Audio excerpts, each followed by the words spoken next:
What's up, Bills Mafia?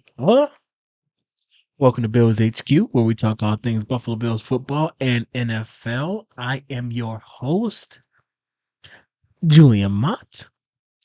Sorry, mic's a little loud, but ladies and gentlemen, we do have a football game on Sunday. I wasn't 100% sure if it was going to happen, but we do have a game. Now, I have not thought really a lick about this game. To be completely honest, a couple days ago, I would have thought we were not going to be playing this game, to be completely honest with you. Who would have been in the frame of mind to play this game?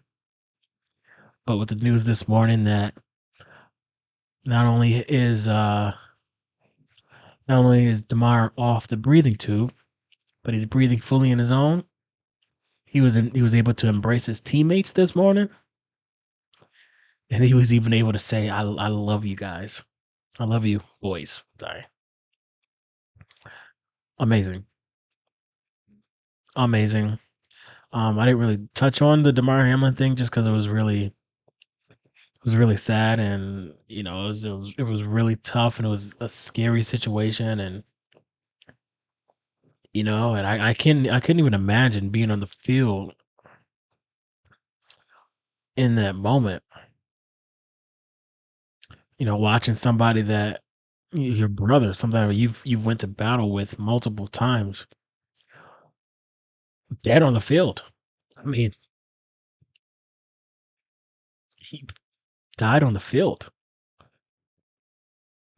and glory to God, you know the physicians were skilled and ready and prepared, and they saved his life.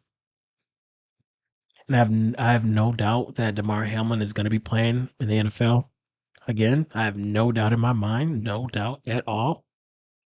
I don't care. I will speak it into existence if I have to. Damar Hamlin will be playing on an NFL football field, and I think it's going to be in 2023, maybe even the beginning of 2023 season. But yeah, our boy Damar is back.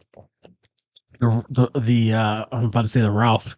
Highmark is gonna be rocking on Sunday. Your boy will be there up in the 300s, of course, because I'm broke. But yeah, we got a game against the Patriots. I have not thought about it really at all, but it's the Patriots. We know the Patriots. It's not like we're playing the Bears or the Rams or a team that we don't play. Like we've played this team 4 times. This would be about a fifth time in about 13 months that we've played this football team. So we are familiar with them. If there is a team where maybe we're behind a little bit in terms of preparation, this is probably the best case scenario for that. This iteration of the Patriots, we've played multiple times. Um, and we got to bring our A game. Like the Patriots, like the Dolphins 2 years ago, are in a scenario where if they win, they are in the playoffs. Win and in. Lose, go home. They are not trying to go home. And the Bills have plenty to play for. Even if Kansas City wins on Saturday, tomorrow, against the Raiders, I will be locked in at 4:25. I'm going to get out of work on time. I will be locked in, ready for that game. I mean, oh my goodness, if the Chiefs lose, that I can't even imagine what it's going to be like on Sunday. Um, but regardless, like this game's huge. Obviously, the Patriots playing for a playoff spot, as I just mentioned, and the Bills are playing for seeding and potentially the one seat. Like, there's some juiciness in this game, and I'm excited about it. Now, what do I think the Bills need to do in this game in order to come out with the dub? Well, I don't think it's very much. I have very little respect for this Patriots team as it pertains to matching up against this Bills team. I think this is the team in the division that we match up the best against. I think the Jets give us issues with that defense. I think the Dolphins give us issues with that offense. I don't think the Patriots gives us issues with either. I mean, they have a good defense. They have a defense that is good at taking the ball away and putting the ball in the end zone, which has been one of their biggest reasons why they're 8-8. But I just don't have a lot of respect for their ability to stop Josh Allen in that offense, and I don't have barely any respect for Mac Jones and his ability to consistently move the ball against his Bills defense and get points consistently. And this is an offense that operates through the running game. Ramondre Stevenson is a guy that almost plays 100% of the snaps. Um, but you can make the argument that their best offensive player is a defensive player. Ridiculous. Like this is terrible for the Patriots. And I'm happy to say it. Like this offensive situation for the Patriots is terrible, and it's on Bill Belichick. It's on Belichick. He is the czar, he's the guru, he is the running this franchise, and right now offensively he's running it into the ground. He needs to get actual people in place that know what they're doing. But my God, I hope he keeps Patricia and Judge for the next 10 to 15 years as a Bills fan. But this offense is terrible. They pose no threat to this Bills defense. Now the question is, what will the emotions be like on Sunday? Will that affect how this game is played? Because I don't think the preparation aspect is going to affect it. And I don't think the Bills are worried about that either. This is an opponent they've played multiple times, like I said. So I don't think they're actually worried about, oh my goodness, we only started preparing, on Wednesday or Thursday or whatever. We only started practicing on Thursday, like an actual practice. I don't think they're worried about that. But their brother did have to be resuscitated on the field 6 days earlier. And of course, we got great news, and we expect him, in the name of Jesus, to make a full recovery. And it was great hearing from him Friday morning and hearing that he addressed the team, and he was feeling strong. He flexed to the team and told him he loved him, and that's great. And that's amazing. And that's, I'm sure, as they said it's a huge weight, and that's all they needed to hear in order for them to go out and do their job. But those tragic events did still happen 6 days ago, or 6 days before, at the time of the game. So there is a question to be asked for how will they respond? I think they're going to respond and respond resoundingly.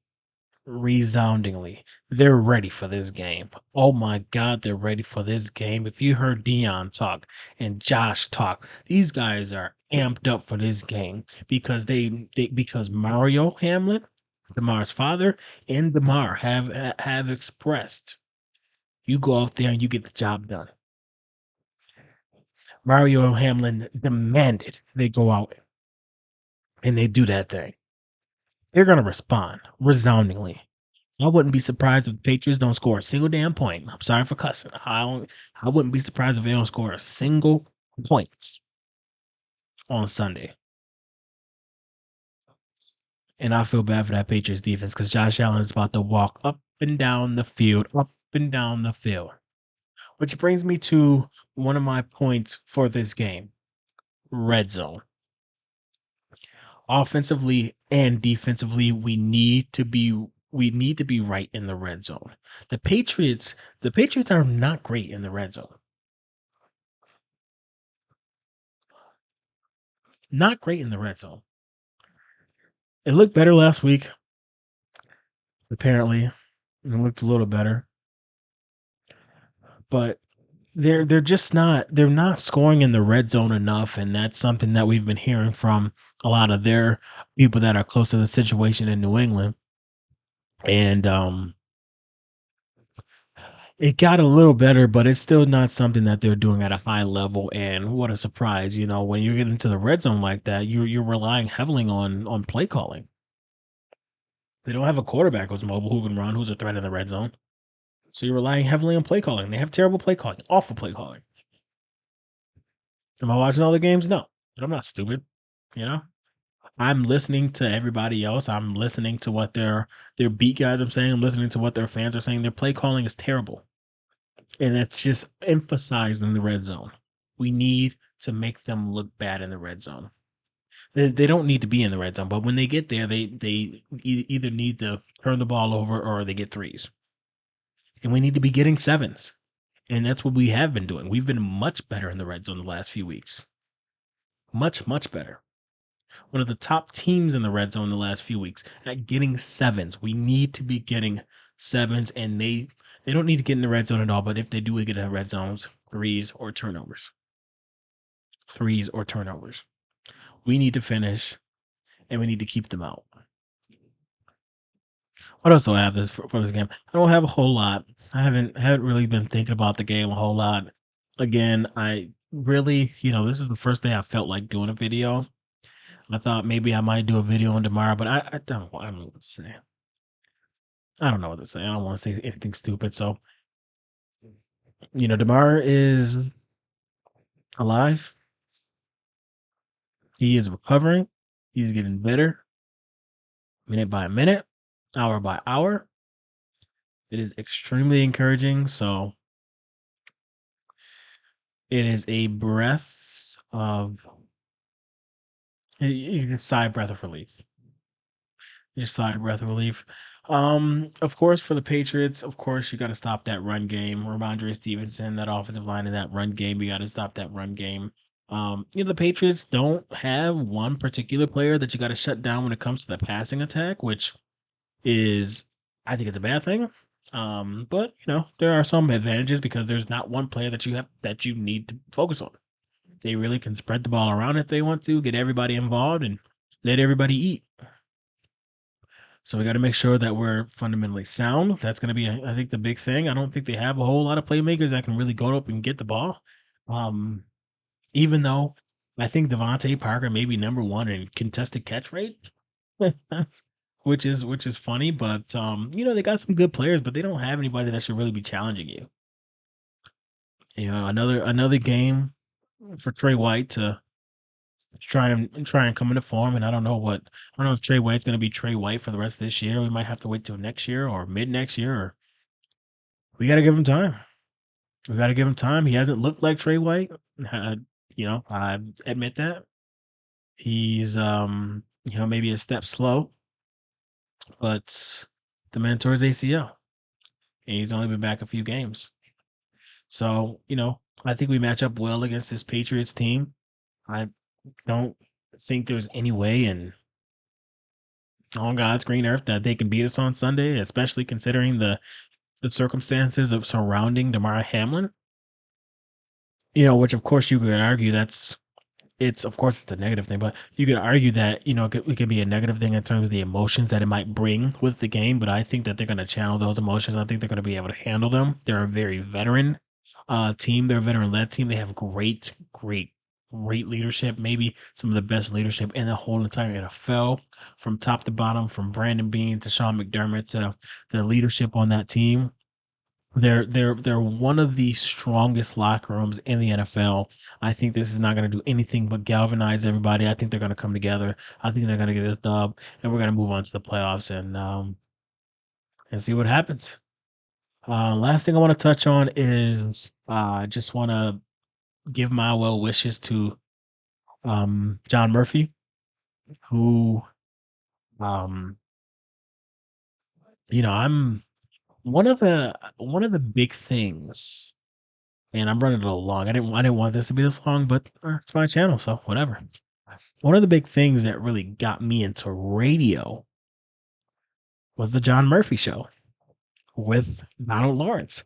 So I mean, I haven't been listening to radio for a long time, sports radio anyway, but it's been about 5 or 6 years going on now that I've been listening to sports radio consistently. And one of the main people that brought me into that realm was John Murphy. With the John Murphy show with Donald Lawrence. Appointment radio from 12 p.m. At the time, it was 12 p.m. to 3 p.m. Monday through Friday. Every Sunday, I still listen. I try and line it up. If I can't line it up, I can't do it. But as long as I can line it up, which a lot of times I can, I still listen to Murph over the regular broadcast. Especially when it's some schmucks, you know, which hasn't been a whole lot this year. But, I think we have the best play-by-play man in all the world. I think he is the perfect voice of the Buffalo Bills. Grew up a Bills fan, seeing all the greats do it, and just want to give my well wishes to Murphy.